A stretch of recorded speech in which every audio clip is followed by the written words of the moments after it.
Boss J lang number one sa money hunting. Dagan tayong natabangan, maong suportahi siya kanunay. Siya yan si Boss J, ayaw kalimot. Like ug share sa iyang gibuhat. Subscribe na mo, apil sa pamilya. Kay si Boss J para sa pobre.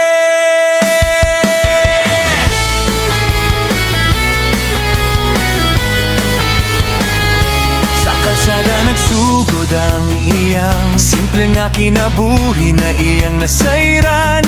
Dagang pagsulay iyang naagihan. Apan karon nagbarog na ligon ng dughan. Sa matag lugar nga iyang maagian. Kamera sa kamot ang puhonan. Daghan ang malipay sa iyang paghatag. Pa-blessing nga kalit, milagro sa katawan nga nagkinahanglan. Tabang naning kamot siya, wala mo hunong. Bisan unsa nga problema, iya gyud giagwanta.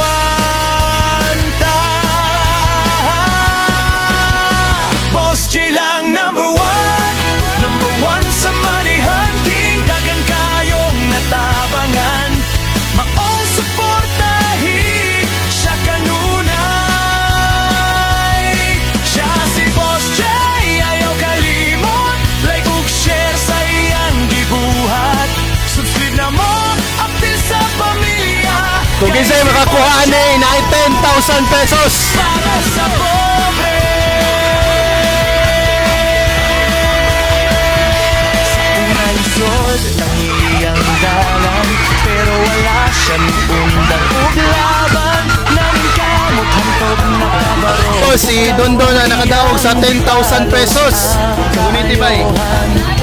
Dagan pa siya, plano nga umaabot. Mga challenge nga makahatag o paglauman damo tabag sa mga nagpinahanglan. Kay maugyot ka na ang iyang tumong. Bisan unsa pang kahimtang sa kinabuhi, iyang pangitaan gyud og paagi. Ang kalipay sa uban, iyang kalipay, maong daghan ang nagpasalamat kaniya. Boss J lang number one